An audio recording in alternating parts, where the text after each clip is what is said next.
વહાલા વિદ્યાર્થીઓ, ફરી પાછા તમારું સ્વાગત છે મિકેનિકલ એન્જિનિયરિંગની અંદર.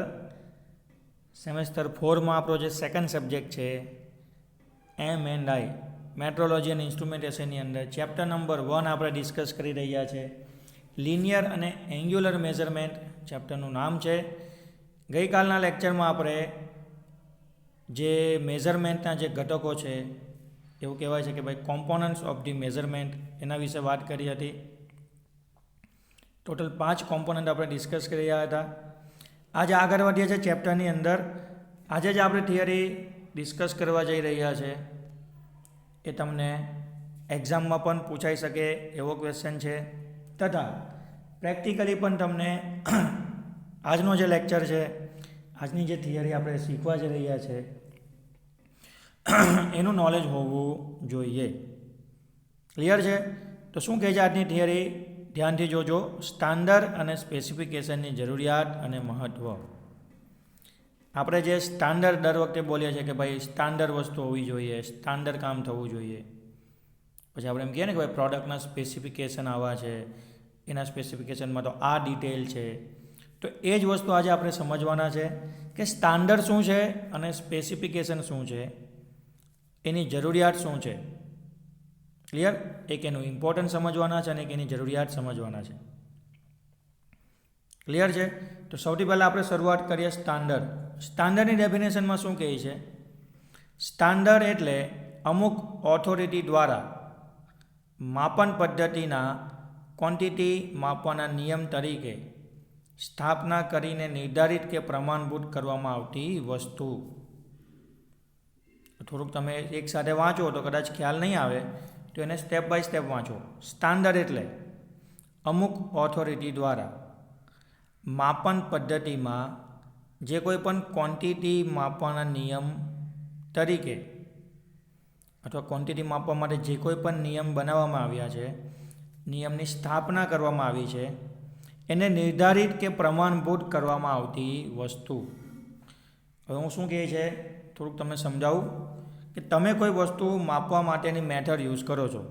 જેમ કે તમારે લંબાઈ માપવી છે તો તમે સેન્ટીમીટર, મીટર, ફૂટ, કિલોમીટર આ બધામાં માપો છો. તો કોઈ પણ વસ્તુની જ્યારે આપણે માપન કરીએ અથવા કોઈ વસ્તુનું આપણે માપન કરવાનું હોય તો આપણે એમ કહીએ છીએ કે ભાઈ જે ક્વોન્ટિટી છે ને એને આપણે માપીએ છીએ, અને જે વસ્તુ ગણી શકાય ને એને આપણે ક્વોન્ટિટી કહીએ છીએ. ક્લિયર છે? તો જે તમે વસ્તુને માપી શકો છો એ વસ્તુને જ્યારે તમે માપતી વખતે કોઈ માપન પદ્ધતિ તમે યુઝ કરતા હો તો કોઈક ઓથોરિટી દ્વારા, અમુક ઓથોરિટી દ્વારા એ જે માપનની પદ્ધતિ છે એને નિયમ તરીકે સ્થાપવામાં આવે કે ભાઈ આ વસ્તુને તમારે આ નિયમ યુઝ કરીને અથવા આ રીતના જ માપવી, એવા નિયમો બનાવીને એને નિર્ધારિત કરીને કે અથવા એને પ્રમાણભૂત કરી દેવામાં આવે તો એ વસ્તુને આપણે સ્ટાન્ડર્ડ કહીએ છીએ. ક્લિયર છે? તમને બધાને ખબર છે કે ફૂટપટ્ટીની મદદથી લાઈન આ રીતે આ પદ્ધતિથી જ મપાય. કેમ? તો કે સ્ટાન્ડર્ડ છે. હું તમને એમ કહું કે 1 સેન્ટીમીટર બરાબર 10 mm, એનો મતલબ શું થાય છે? તો કે સ્ટાન્ડર્ડ વસ્તુ છે. તમે ગમે ત્યાં જાઓ લોકો એવું જ કહેશે 1 સેન્ટીમીટર બરાબર 10 mm થાય. ક્લિયર છે? 1 મીટર બરાબર 10 સેન્ટીમીટર થાય, તે પણ બધાને ખબર છે. તો આ બધી વસ્તુ શું છે? તો કે સ્ટાન્ડર્ડ. અને ગઈકાલે આપણી વાત થઈ હતી કે દરેક કંપનીમાં એરિયા વાઇઝ કે કન્ટ્રી વાઇઝ સરકારે સ્ટાન્ડર્ડ સ્થાપેલા છે અને સરકારે આદેશ આપ્યો છે કે આ વસ્તુ તો તમારે આ રીતના જ માપવી, અને એને પછી નિયમ બનાવવામાં આવ્યા છે. ક્લિયર છે? તો આપણા ત્યાં આજે બધા સ્ટાન્ડર્ડ નક્કી કરે છે એવી સંસ્થા કઈ? તો કે BIS. મેં ગઈકાલે બી વાત કરી હતી કે આપણા ત્યાં આજે બધા સ્ટાન્ડર્ડ નક્કી કરે છે માપન પદ્ધતિના, મેઝરમેન્ટના, એ સંસ્થા કઈ છે? BIS, bureau of Indian standards. Full form યાદ રાખવાનું ખાસ. ક્લિયર? હવે સ્ટાન્ડર્ડને કારણે શું થાય છે?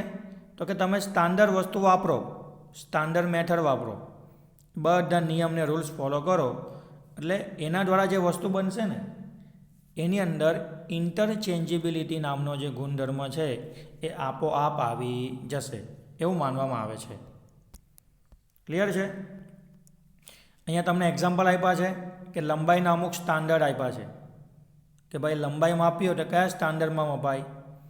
તો આજથી વર્ષો પહેલાં જ્યારે આપણા ત્યાં અંગ્રેજો રાજ કરતા હતા ત્યારે લોકો શું કરતા હતા તો કે ભાઈ મેટ્રિક પદ્ધતિની સ્થાપના ન થાય એની પહેલાં એ લોકો લંબાઈ માપવા માટે યાર્ડ, કોઈ યુનિટ યુઝ કરતા હતા? Yard, YARD. તો અંગ્રેજો લંબાઈ માપવા માટે આ યુનિટ યુઝ કરતા હતા. તો એ વખતે લાઇન સ્ટાન્ડર્ડ કયા હતા? યાર્ડ હતા. કોઈ પણ લંબાઈ એ લોકો યાર્ડમાં માપતા હતા. ત્યાર પછી મેટ્રિક સિસ્ટમ અમલમાં આવી અને એની અંદર લંબાઈનો સ્ટાન્ડર્ડ કયો થઈ ગયો? મીટર.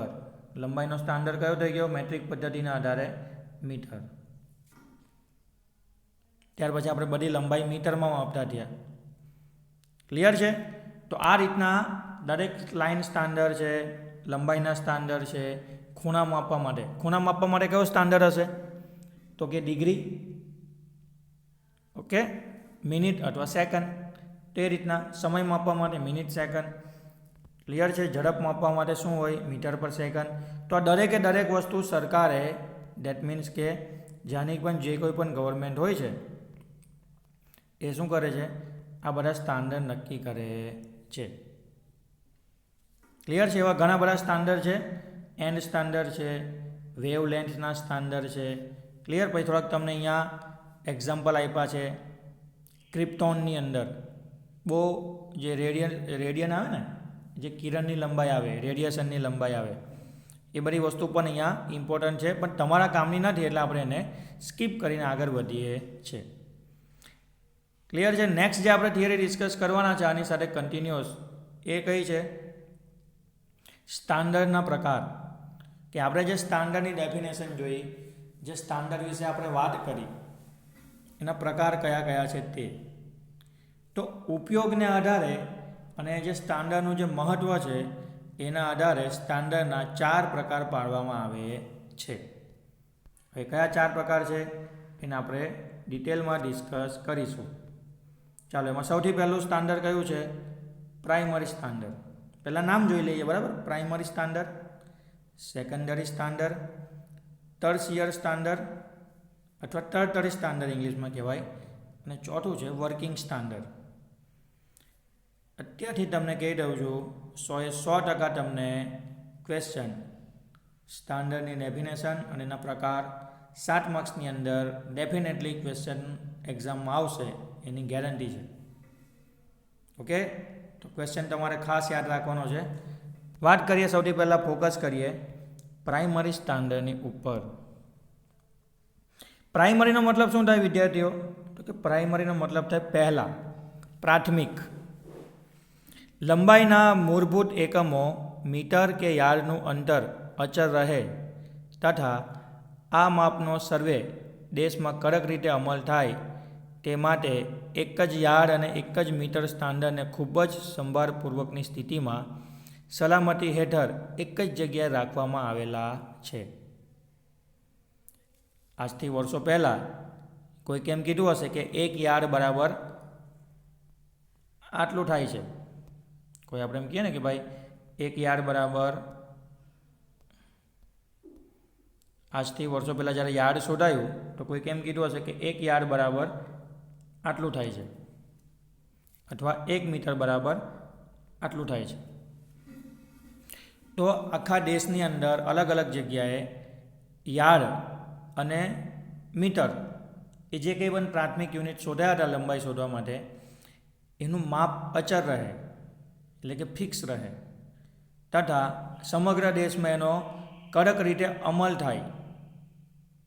એટલા માટે સ્ટાર્ટિંગમાં જે 1 યાર્ડ બરાબર આટલું ડિસ્ટન્સ બતાવતું જે બી સળિયો હશે, જે કંઈ પણ લાકડાનો ટુકડો હશે, અથવા જે કોઈ પણ તમારો કોમ્પોનન્ટ હશે કે જે 1 યાર્ડ જેટલું માપ દર્શાવતો હશે, અથવા કોઈ ધાતુનો એવો ટુકડો કે જેની લંબાઈ 1 મીટર જેટલી હશે, એવા કોમ્પોનન્ટને, એવા જે સાધનો છે એને એક જ જગ્યાએ સલામતી હેઠળ શું કરવામાં આવે છે? સાચવી રાખવામાં આવે છે. ક્લિયર? હવે આ જે પ્રાઇમરી સ્ટાન્ડર્ડ જે છે જે 1 મીટર અથવા 1 યાર્ડ જેટલું અંતર દર્શાવે છે, એવા જે ટુકડા છે ધાતુના કે જે કંઈ પણ છે XYZ, એવો પટ્ટો છે, એવી કંઈ લોખંડનો સળિયો છે, કોઈ બીજી ધાતુનો સળિયો છે, એને આપણે ક્યારેય પણ સીધા મેઝરમેન્ટમાં ઉપયોગમાં લેતા નથી. કારણ કે એકમાત્ર એ જ આપણી પાસે સબૂત છે કે 1 યાર્ડ બરાબર આટલા થાય છે ને 1 મીટર બરાબર આટલા થાય છે. હવે તમે જો એ પ્રાઇમરી સ્ટાન્ડર્ડ ધરાવતા કોમ્પોનન્ટને સીધા ઉપયોગમાં લેવો ને તો જેમ જેમ તમે એનો ઉપયોગ કરતા જાઓ તેમ તેમ એ ઘસાતા જાય. ઘસાય એટલે એની લંબાઈ પહોળાઈમાં ફેરફાર થાય. તો એવું કરવાનું નથી. તમારે એ પ્રાઇમરી સ્ટાન્ડર્ડને સાચવીને રાખવાના. એનો ઉપયોગ કરીને એમાંથી તમારે ઘણા બધા બીજા ડુપ્લિકેટ બનાવી દેવાના, જેને આપણે સેકન્ડરી સ્ટાન્ડર્ડ કહીએ છીએ. ક્લિયર? અને એ સેકન્ડરી સ્ટાન્ડર્ડ તમારે ઘણી બધી જગ્યાએ પહોંચાડી દેવાના. સરકારની જે કચેરી હોય, જ્યાંથી આ બધું માપનનું કામ થતું હોય ત્યાં. ક્લિયર છે? મતલબ શું થઈ ગયું? તો કે પ્રાઇમરી સ્ટાન્ડર્ડ આપણે સાચવીને રાખ્યા છે, એમાંથી આપણે ઘણા બધા સેકન્ડરી એટલે કે ડુપ્લિકેટ સ્ટાન્ડર્ડ બનાવી દીધા છે કે જે એના જેવા પરફેક્ટ જ હશે. ઓકે? હવે એને શું કર્યું આપણે? તો કે સેકન્ડરી સ્ટાન્ડર્ડ તરીકે ઘણી બધી જે સંસ્થાઓ છે ત્યાં મોકલી આપ્યા. ક્લિયર છે? તો એને કહેવાય છે સેકન્ડરી સ્ટાન્ડર્ડ. તો તમને એવું થવું જોઈએ કે સર આ જે પ્રાઇમરી સ્ટાન્ડર્ડ છે એનો ઉપયોગ શું? તો કે જ્યારે સેકન્ડરી સ્ટાન્ડર્ડને કોઈ વાર ચેક કરવાના હોય તો 10 કે 20 વર્ષના ગાળાની અંદર કોઈ એક વખત પ્રાઇમરી સ્ટાન્ડર્ડને બહાર કાઢવામાં આવે છે અને ચેક કરીને સાફ સફાઈ કરીને પાછા મૂકી દેવામાં આવે છે. તો પ્રાઇમરી સ્ટાન્ડર્ડનું સેમ ટુ સેમ તમે એકદમ નકલ કરીને જે ડુપ્લિકેટ બનાવ્યા એને શું કહેવાય છે? સેકન્ડરી સ્ટાન્ડર્ડ કહેવાય છે. એ સેકન્ડરી સ્ટાન્ડર્ડ ઘણી બધી જગ્યાએ ઘણા બધા રાજ્યમાં પહોંચાડી દેવામાં આવે છે અને ત્યાંની સંસ્થાઓ દ્વારા એને શું કરવામાં આવે છે? એનો ઉપયોગ કરવામાં આવે છે. હવે થોડાક વર્ષ થાય એટલે આ સેકન્ડરી સ્ટાન્ડર્ડ સાચા છે કે નહીં તે ચેક કરવા માટે એને પ્રાઇમરી સ્ટાન્ડર્ડ સાથે કમ્પેર કરવામાં આવે છે. ક્યારે? 10 કે 20 વર્ષમાં એક વખત. હવે આ જે સેકન્ડરી સ્ટાન્ડર્ડ છે ને એને પણ શું કરવામાં આવે છે? જે તે રાજ્યમાં અથવા જે તે સંસ્થા દ્વારા સાચવીને રાખવામાં આવે છે. કેમ? તો કે પ્રાઇમરી સ્ટાન્ડર્ડ જેવા સેમ ટુ સેમ ડુપ્લિકેટ એ છે એટલા માટે. ત્યાર પછી ટર્સિયર સ્ટાન્ડર્ડ આવે એટલે એને કહેવાય છે ટર્ટરી સ્ટાન્ડર્ડ એટલે કે થર્ડ લેવલના સ્ટાન્ડર્ડ. સેકન્ડરી જે સ્ટાન્ડર્ડ હતા ને સેમ ટુ સેમ એની નકલ કરીને કમ્પ્લીટ કોઈ પણ છેડછાડ કે ફેરફાર કર્યા વગર સેમ ટુ સેમ એના જેવા જ બનાવીને ટર્સરી સ્ટાન્ડર્ડ તૈયાર કરવામાં આવે છે. અને જે ટર્સરી સ્ટાન્ડર્ડ છે એને નેશનલ ફિઝિકલ લેબોરેટરી દરેક રાજ્યની અંદર, દરેક સિટીની અંદર અથવા 3-4 સિટીની વચ્ચે આવી લેબોરેટરી હોય છે. એ નેશનલ ફિઝિકલ લેબોરેટરીમાં મૂકવામાં આવે છે, એ લોકોને આપી દેવામાં આવે છે. ક્લિયર છે? તો એ થર્ડ સ્ટાન્ડર્ડના થયા, ત્રીજા લેવલના સ્ટાન્ડર્ડ થયા. હવે નેશનલ ફિઝિકલ લેબોરેટરીવાળા શું કરશે? તો કે આ જે સ્ટાન્ડર્ડ છે એને રેફરન્સ તરીકે યુઝ કરશે. ક્લિયર? કે 1 મીટર બરાબર આટલી લંબાઈ થાય છે, 1 યાર્ડ બરાબર આટલી લંબાઈ થાય છે. અને ત્યાર પછી લોકો એમાંથી વર્કિંગ સ્ટાન્ડર્ડ બનાવશે. એટલે નેશનલ ફિઝિકલ લેબોરેટરીવાળા કંપનીનો કોન્ટેક્ટ કરશે અને કંપનીવાળા શું કરશે? તો કે આ જે થર્ડ સ્ટાન્ડર્ડ જે છે એનો ઉપયોગ કરીને લાખો, હજારો અને કરોડોની સંખ્યામાં વર્કિંગ સ્ટાન્ડર્ડ બનાવશે. અને એ વર્કિંગ સ્ટાન્ડર્ડ કોણ યુઝ કરીએ છીએ? આપણે યુઝ કરીએ છીએ. ક્લિયર? હવે આપણી પાસે જે સાધન આવે છે લંબાઈ માપવા માટેના, એક મીટર લંબાઈ માપવાનું જે સાધન આવે છે કે 1 યાર્ડ માપવા માટેનું જે સાધન આવે છે, અથવા જે આપણી પાસે ફૂટપટ્ટી આવે છે, વર્નિયર કેલિપર્સ આવે છે, વર્તુળ આવે છે, લાંબી પેલી મેઝર ટેપ આવે છે કોટનની, પ્લાસ્ટિકની, XYZ આપણી પાસે જેટલી પણ માપન કરવા માટેની જે વસ્તુઓ આવે છે એ વર્કિંગ સ્ટાન્ડર્ડના લેવલની હોય છે. કેમ? તો કે આપણી પાસે વર્કિંગ સ્ટાન્ડર્ડ છે.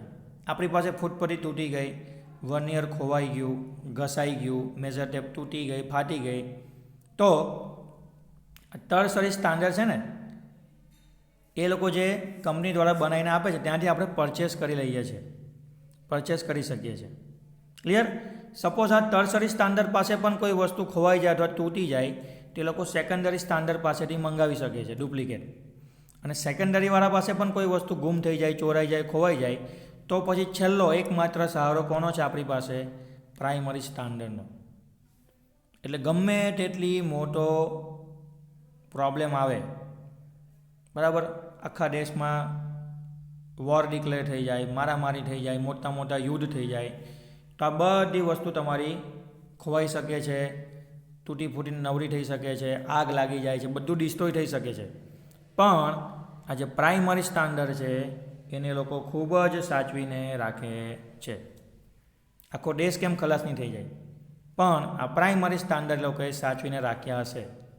એટલા માટે જ અત્યારે આપણે 300, 400, 200 વર્ષ પહેલાંની જે અંગ્રેજોની પ્રોસેસ છે, જે સ્ટાન્ડર્ડ છે, જે આજે આપણે હુબહુ સેમ ટુ સેમ યુઝ કરી શકીએ છીએ, એ કોને આભારી છે? તો કે સ્ટાન્ડર્ડાઇઝેશનને આભારી છે. તો તમે સમજી શકો છો, આ મીટર, યાર્ડ, સેન્ટીમીટર, આપણે કશું શોધ્યું નથી. આ બધું અંગ્રેજો લઈને આવેલા અને એ લોકોએ જે પ્રાઇમરી સ્ટાન્ડર્ડ સાચવી રાખેલા એને હજુ પણ આપણે સાચવીએ છીએ. એ લોકોએ આપણને યુઝ કરતાં શીખવાડેલા, તે હજુ પણ આપણે યુઝ કરીએ છીએ. અને ઓલ ઓવર વર્લ્ડમાં સેમ વસ્તુઓ યુઝ થાય છે. એ બધું કોને આભારી છે? સ્ટાન્ડર્ડાઇઝેશનને આભારી છે. જાપાનમાં જાઓ તો 1 મીટર અને યાર્ડનું મૂલ્ય બદલાઈ જાય એવું જરૂરી નથી. આખા વર્લ્ડમાં મોટાભાગની બધી કન્ટ્રીઓમાં લંબાઈના સ્ટાન્ડર્ડ, એંગલના સ્ટાન્ડર્ડ બધું ફિક્સ છે. અને જે ફિક્સ થયું છે, જે સ્ટાન્ડર્ડ નક્કી થયા છે, એ સ્ટાન્ડર્ડાઇઝેશનને આભારી છે. તો તમે સમજી શકો છો કે આનું ઇમ્પોર્ટન્સ શું છે. ક્લિયર? આપણી પાસે જે સાધન આવે છે તે વર્કિંગ સ્ટાન્ડર્ડના હશે. એ જે કંપની વર્કિંગ સ્ટાન્ડર્ડ બનાવીને આપણને વેચે છે એનું ટેસ્ટિંગ કરવા માટેના સાધનો થર્ડ સ્ટાન્ડર્ડના હશે, જે નેશનલ ફિઝિકલ લેબોરેટરીમાં હોય છે. નેશનલ ફિઝિકલ લેબોરેટરીવાળાને જે આ બધા સ્ટાન્ડર્ડ પ્રોવાઈડ કરે છે એ કોણ આપશે? Secondary standard.